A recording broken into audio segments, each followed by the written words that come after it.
கருப்பு சிவப்பு கொள்கையை தாங்கி களத்தில் பணியாற்றும்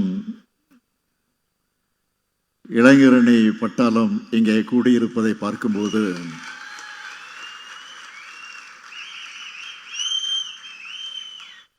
திருவள்ளூர் கோட்டமே திராவிட கோட்டமாக மாறியிருப்பதை பார்த்து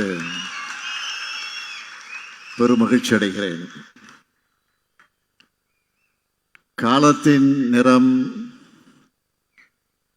கருப்பு சிவப்பு எனும் அறிவு கருவூலத்தை தமிழ் சமூகத்துக்கு அளிக்கின்ற நூல் வெளியீட்டு விழா தமிழ்நாட்டின் லட்சிய கொடியாய் விளங்குகிற நம்முடைய கருப்பு சிவப்பு இருவண்ண கொடிக்கு வயது 75 என்பதை முன்னிட்டு வரலாற்று கண்காட்சி, இருநாள் கருத்தரங்கம்,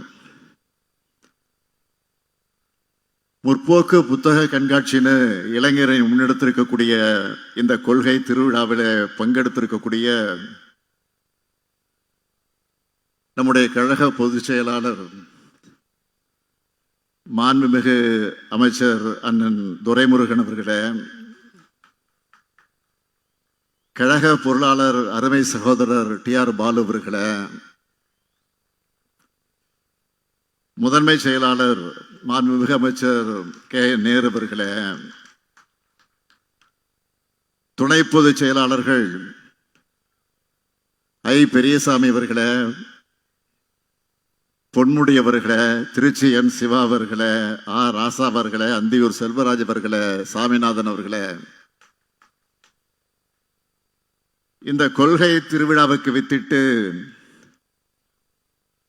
திக்கட்டும் திராவிடம் எதிரொலிக்க கடுமையாக களப்பணியாற்றும் கழக இளைஞரணி செயலாளர்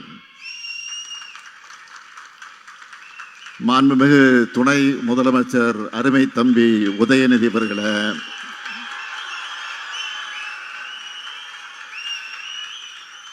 இளைஞரணியின் துணை செயலாளர்களே, மாண்புமிகு அமைச்சர் பெருமக்களே, நாடாளுமன்ற சட்டமன்ற உறுப்பினர்களே,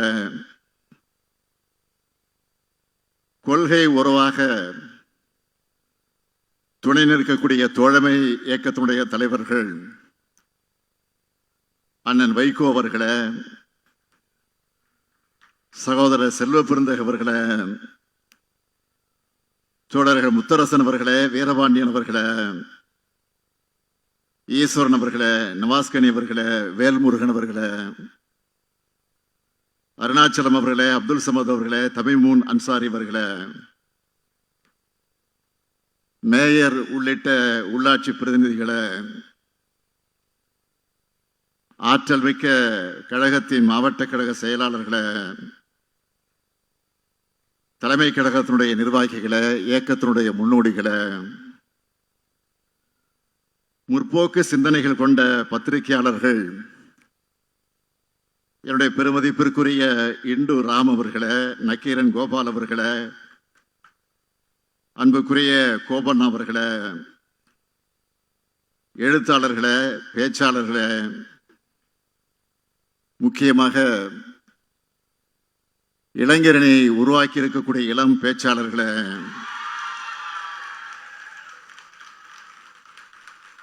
என் பாசத்திற்கும் பேரன்பிற்கும் உரிய ஈடு இணையற்ற இளைஞரணியினுடைய நான் வளர்த்த என்னரும் இனிய நண்பர்களே,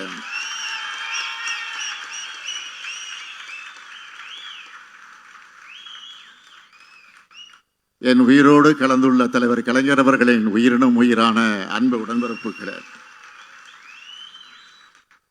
உங்கள் அனைவருக்கும் என்னுடைய அன்பான வணக்கம். திராவிட முன்னேற்ற கழகத்தோட 75ஆம் ஆண்டு பயணத்தை நினைவு கூறக்கூடிய இந்த விழாவிற்கு அறிவு திருவிழான்னு உதயநிதி பேர் வச்சிருக்கிறார். இதைவிட பொருத்தமான தலைப்பு வேற இருக்க முடியாதுன்னு தான் சொல்லணும். கழகத்தை தொடங்கினது அறிஞர் அண்ணா. 50 ஆண்டு காலம் அதை கட்டி காத்தவர் நம்முடைய முத்தமிழறிஞர் கலைஞர். கழகத்தினுடைய முதல் தலைமையகம் பெயர் என்னன்னா அறிவகம். தலைவர் கலைஞர் கட்டிய தற்போதைய தலைமையகத்தோட பேரு அறிவாலயம். இப்படி அறிவை மையப்படுத்தி அறிவொளியை பரப்புவதையே தலையாய கடமையாக நினைச்சு இயங்கி வரக்கூடிய கட்சியோட 75ஆம் ஆண்டு கொண்டாட்டத்தை அறிவு திருவிழான்னு சொல்லாம வேற என்ன சொல்லி அழைக்க முடியும்? உலக பொதுமறை வழங்கிய வள்ளுவருக்கான இந்த கூட்டத்தில் தலைவர் கலைஞர் விரும்பிய அறிவு திருவிழாவை ஏற்பாடு செய்துள்ள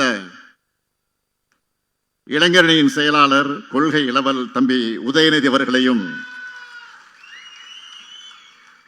அவருக்கு துணை நிற்கக்கூடிய இளைஞரணியினுடைய தம்பிமார்களையும் நெஞ்சார பாராட்டுகிறேன். தலைமை கழகத்தின் சார்பில் அவர்களை மனதார வாழ்த்துகிறேன். கடந்த ஒரு மாத காலமாக இந்த அறிவு திருவிழாவுக்கான பணிகளை தம்பி உதயநிதி அவர்கள் மும்முரமாக ஈடுபட்டு அந்த பணியை அவர் எந்த அளவிற்கு தன்னை ஒப்படைத்துக் கொண்டு பணியாற்றி கொண்டிருக்கிறார் என்பதை முரசொலி செய்திகள் தொடர்ந்து வந்து கொண்டே இருந்தது. நானும் சரி அப்படி என்னதான் நிகழ்ச்சியை ஏற்பாடு செய்யறாங்கன்னு பார்ப்போம் அப்படின்னு காத்துக்கிட்டு இருந்தேன். நான் எதையும் கேட்கல இடையில. இந்த அறிவு திருவிழா பார்த்த பிறகு சொல்லுகிறேன், என்னுடைய நம்பிக்கை வீண் போகல என்று சொல்வதை விட,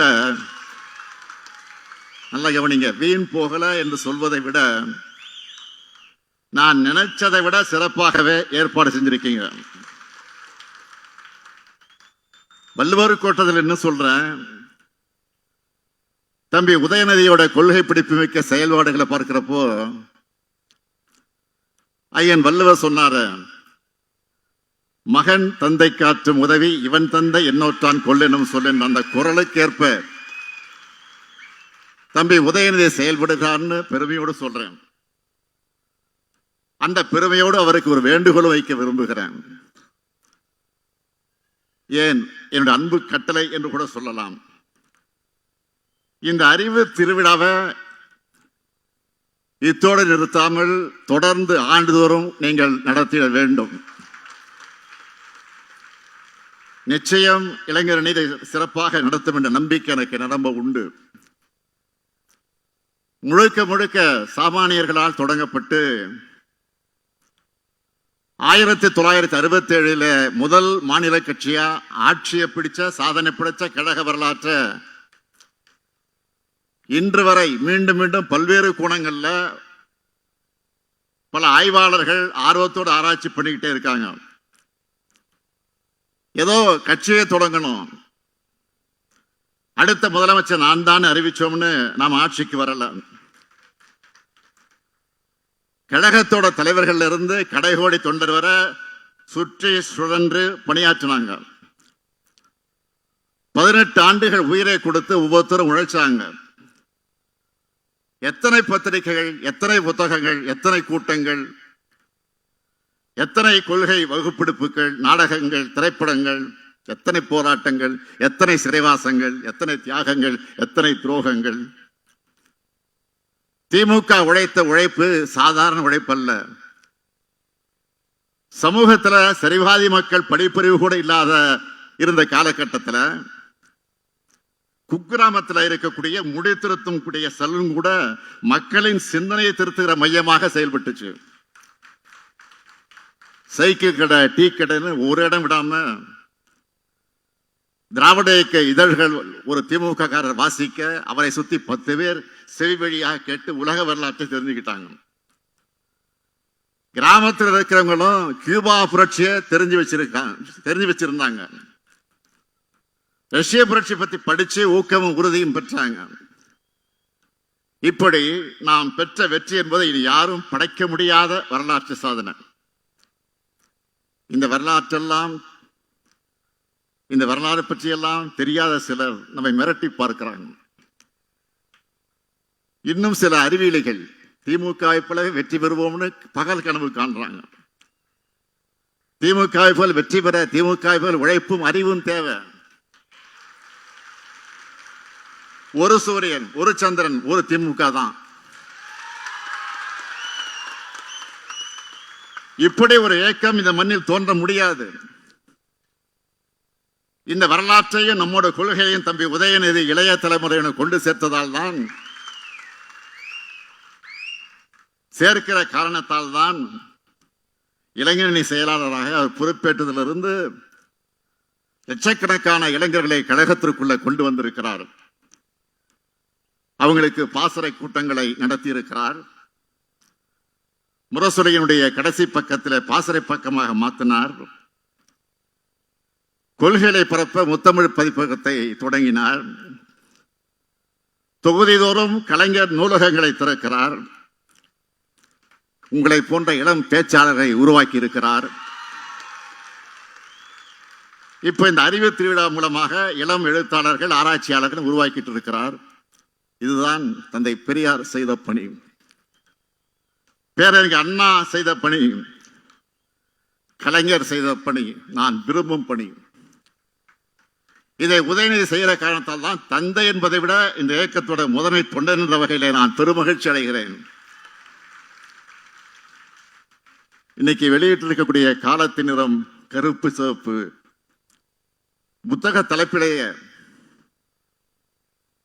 நம்ம இயக்கம் எத்தகைய மாபெரும் அறிவு கருவூலமாக, கொள்கை தீரர்களுடைய கோட்டமாக இருக்குன்னு வெளிப்படுத்தி இருக்காங்க. நம்மோட 75 ஆண்டு கால வரலாற்றையும் சாதனைகளையும் 1120 பக்கங்கள்ல உருவாக்க ஆலோசனை வழங்க நம்முடைய மதிப்பிற்குரிய சிந்தனை கருவூலம் ஐயா கா. திருநாவுக்கரசு அவர்கள், ஊடகவியலாளர்கள் திருமாவேலன் அவர்கள், விஜயசங்கர் அவர்கள், கோவை செழியன் அவர்கள் ஆகியோரையும், தொகுப்பாசிரியர் செந்தில், கருணா, திவாகர், நிறைமகேந்திரன், பிரகாஷ், கௌதம் ராஜ், பன்னீர் பெருமாள்னு எல்லோரையும் பாராட்டுறேன், வாழ்த்துறேன். திராவிட இயக்கத்துக்கு சார்பானவங்க மட்டும் இல்ல, திராவிட இயக்கத்துக்கு வெளியில இருந்து செயல்படுறவங்களும் திராவிட இயக்கத்தை விமர்சிப்பவங்களும் கூட கட்டுரைகளை எழுதியிருக்காங்க.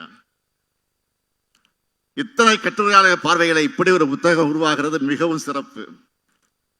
இந்த புத்தகத்தை எல்லோரும் படிக்கணும், கண்டிப்பா படிக்கணும். இந்த நேரத்தில் இளைஞரணியினருக்கு நான் ஒரு கோரிக்கை வைக்க விரும்புகிறேன். இந்த புத்தகத்தில் இருக்கிற கட்டுரைகளை காலத்துக்கு ஏற்ற மாதிரி வீடியோக்களாக மாற்றி சோசியல் மீடியாவில் எல்லாம் இளைஞர்களுக்கும் கொண்டு போய் சேர்க்கணும். நான் ஏன் இதை சொல்றேன்னா, அன்னை சோனியா காந்தி முதல் அகில இந்திய தலைவர்கள் அனைவரும் தங்கள் பார்வையில நம்மை அளவிட்டு எழுதியிருக்காங்க. இதுல ஒரு மாநில கட்சியை அகில இந்திய தலைவர்களும் மற்ற மாநில தலைவர்களும் புகழ்ந்து எழுதுகிற சாதாரணமாக எங்க நடந்துடாது. முக்கியமான தலைவர்கள் நம்ம இயக்கத்தை பத்தி சொன்ன கருத்துக்கள்ல ஹைலைட்டா ஒரே வரியில மட்டும் நான் இங்க பகிர்ந்துக்கணும் நான் விரும்புறேன். என்னுடைய அன்புக்குரிய அருமை சகோதரர் ராகுல் காந்தி அவர்கள் ஒடுக்குமுறையிலிருந்து மக்களை மீட்ட இயக்கம்னு சொல்லி இருக்கிறார். மதிப்பிற்குரிய லாலு பிரசாத் அவர்கள் சமூக நீதிக்காக 75 ஆண்டுகள் போராடிய இயக்கம்னு பாராட்டி இருக்கிறார். மதிப்புக்குரிய சரத்பவார் அவர்கள் கூட்டாட்சியினுடைய வலிமையான பாரம்பரியம் சொல்லி இருக்கிறார். மதிப்புக்குரிய அகில இந்திய கம்யூனிஸ்ட் இயக்கத்தினுடைய தலைவர் டி. ராஜா அவர்கள் சமத்துவத்தின் முகமாக இதை பார்க்கிறேன் என்று அவர் பாராட்டி இருக்கிறார். மதிப்பிற்குரிய ஃபரூக் அப்துல்லா அவர்கள் மதச்சார்பின்மை மற்றும் ஒற்றுமைக்காக பயணிப்பவர்கள் சொல்லி இருக்கிறார்கள். நம்முடைய அன்பிற்குரிய அகிலேஷ் என்ன சொல்லுகிறார்?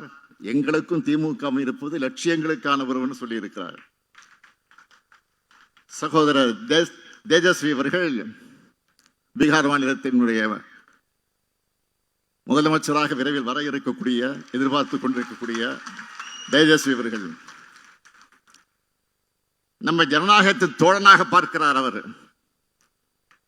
மரியாதைக்குரிய அரவிந்த் கெஜ்ரிவால் அவர்கள் அனைவரையும் உள்ளடக்கிய இந்தியாவை கட்ட நினைக்கும் இயக்கம்னு சொல்கிறார்.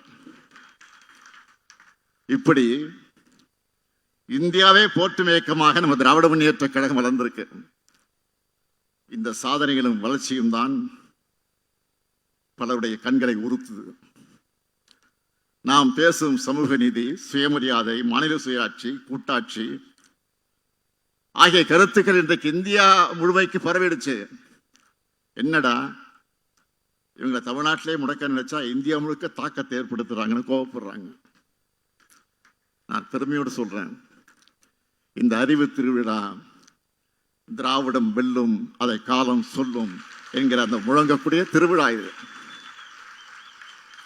இதை ஏற்பாடு செஞ்சிருக்கக்கூடிய,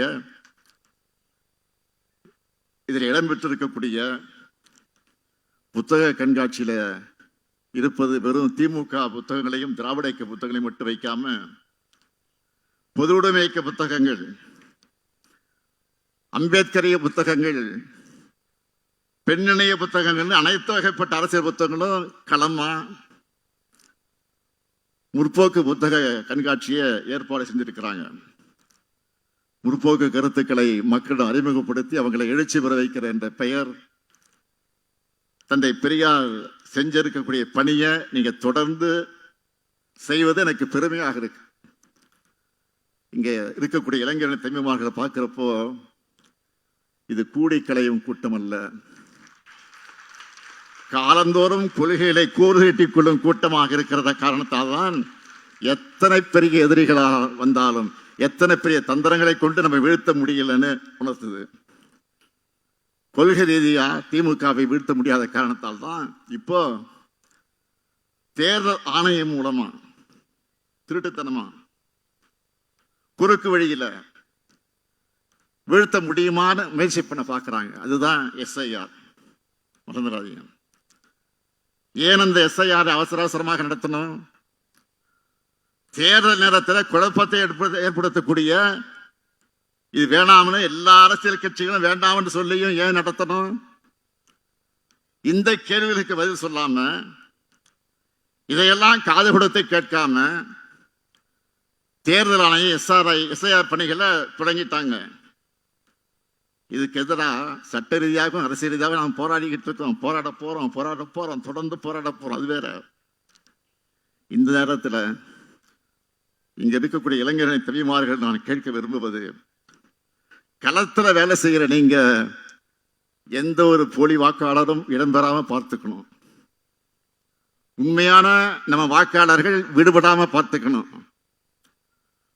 யாருடைய வாக்குறையும் பறிபோகாம பார்த்துக்கணும். அதுக்கான களப்பணி ஆற்றணும். நம்ம இயக்க வரலாறு முழுக்கவே போராட்ட வரலாறு தான். நம்முடைய போராட்ட வரலாற்றை நினைவூட்டும் கொள்கை திருவிழா தான் இந்த அறிவு திருவிழா. முற்போக்கு விழாவா? கருப்பு, சிவப்பு, நீலம் சேர்ந்திருக்கிறப்போ எந்த காவியாலும் நம்ம எதுவும் செய்ய முடியாது.